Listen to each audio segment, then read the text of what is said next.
Welcome back, gamers and geeks, to the How To Gamer YouTube series, Video 2, Fighters. In this video, we will be talking about fighters and everything you're going to need to know about fighters to help you get rolling in the world of modern gaming.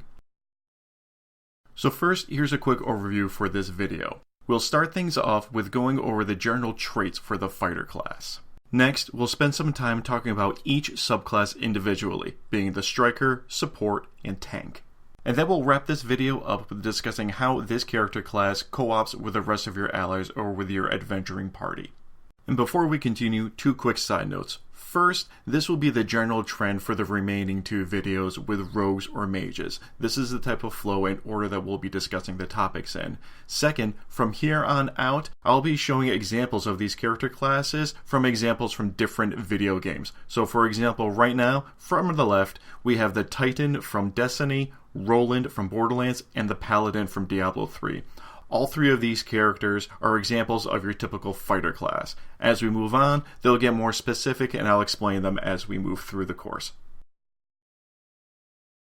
Let's begin with discussing the common traits for your fighter class, starting with Ashley from Mass Effect on the left and Fang from Final Fantasy XIII on the right. As a gaming standard, fighters are going to have more HP when compared to other classes. They're going to be the most physically active of any of the other characters, so it's only right that they're going to have the most amount of health. The general stat trend for fighters will be a high strength, constitution, and endurance, a mid dexterity or agility, and a low intelligence and wisdom.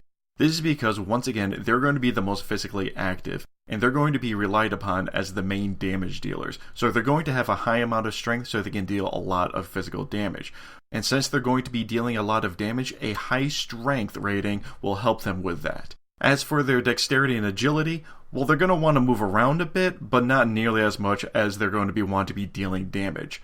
And as for the low intelligence and wisdom, their main purpose is to deal physical damage, not to decipher arcane lore or interpret complex schematics. To go along with their higher HP amounts, fighters will also have heavy armor.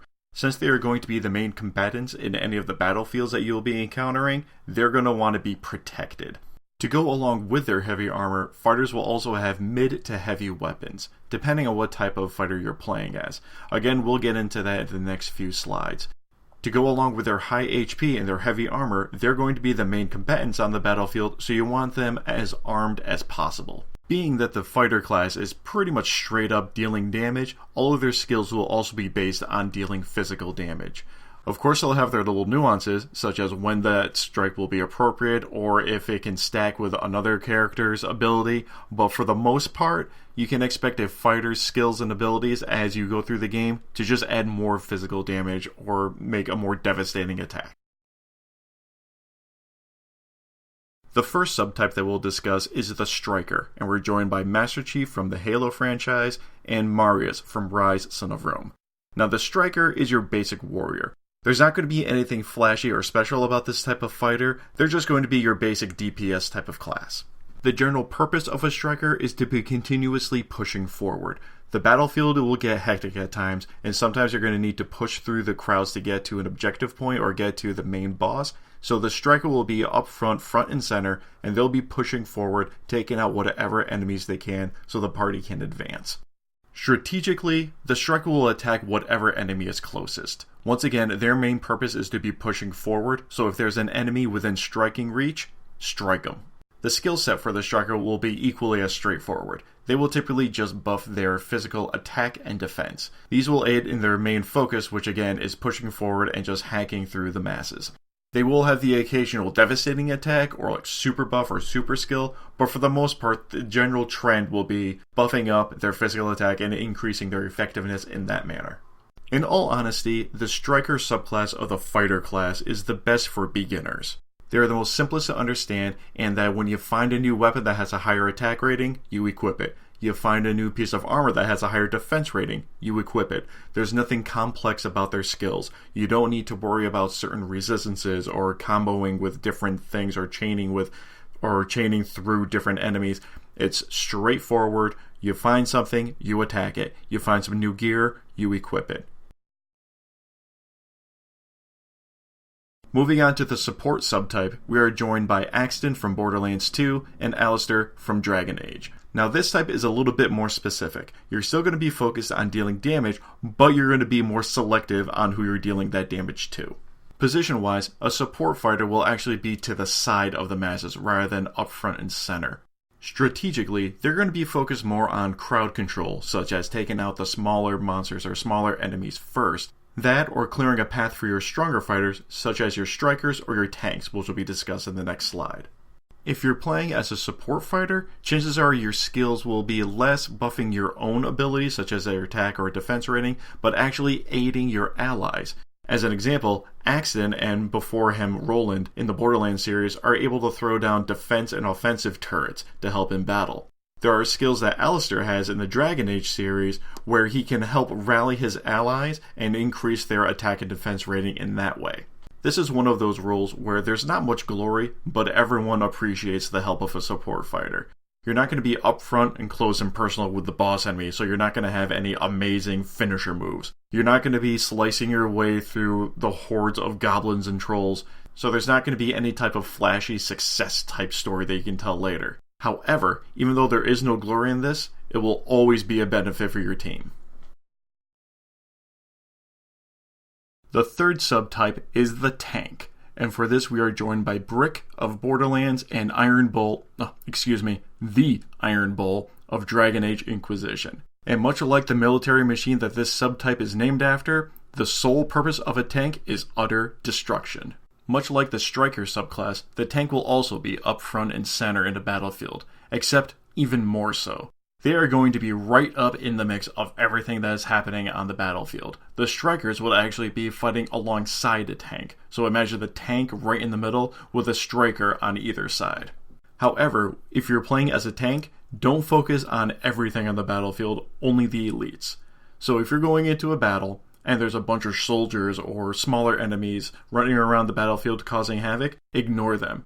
Your job as the tank, you go right up to the enemy guard warden or the knight commander or lieutenant or something of that nature. Don't waste your time, don't waste your abilities with the smaller soldiers, let your other strikers and support fighters take them out. Your job, go for the big guys.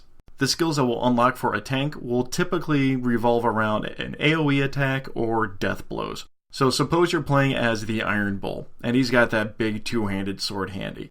What he is going to end up doing on the battlefield is swinging that with all his might, landing it into the ground, and sending all the smaller enemies flying. So in this particular situation, yes, he would be going after the smaller enemies, but not just one, he'd be going after a full group of them. So that's how the AoE attacks would work.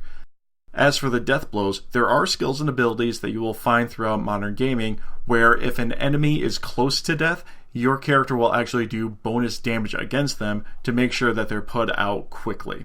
These are the type of skills that tanks will have. Either they strike once with a mighty swing and everyone around them takes damage, or they see an enemy who is close to death and they finish the job.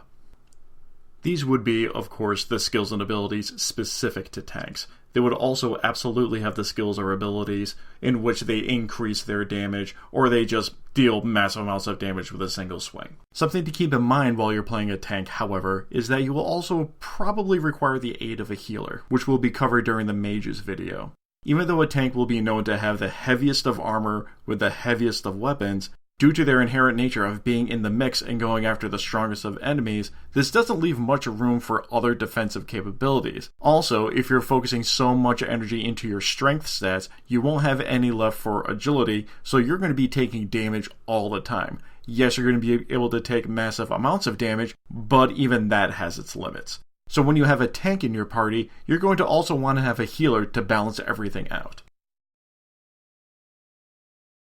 While there are plenty of games where you can play solo throughout the entire story, chances are, especially now with modern gaming, you'll be playing with a few friends or at the very least playing with other squad mates. So let's take a look at how the fighters work with the rest of their team.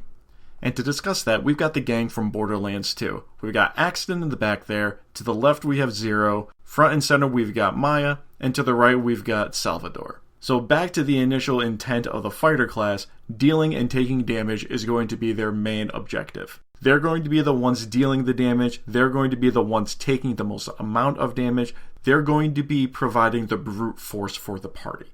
At the risk of sounding too cliche, with great strength comes great responsibility. Being that you're going to be the most heavily armed, your teammates will probably not be. So if you're in the middle of a battle and you notice that your rogue or mage is now the target of several other enemies, it is your responsibility to pull back from the battle, come back, and yes, you're going to have to save them. It's just the way that it works. You're the one that can do the most damage, and your rogues, and especially your mages, will have little to no armor. So in order to keep everyone in the game, you're going to have to pull back from the main battle and come save them from time to time.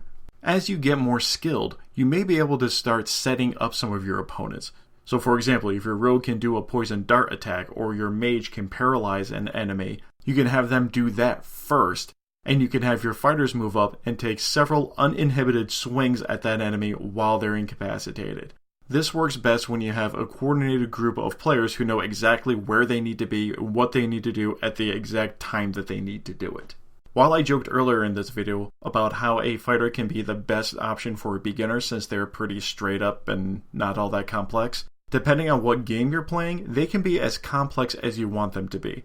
You may get to the point where you have several sets of gear, one for just patrolling around and fighting monsters and running standard run-of-the-mill missions, and other sets of gear specifically for boss battles or certain situations. Finally, if you choose to play as a fighter, be prepared for continuous action. While some of the other classes may be required to sit back and wait for the prime opportunity to take action, not so with the fighters.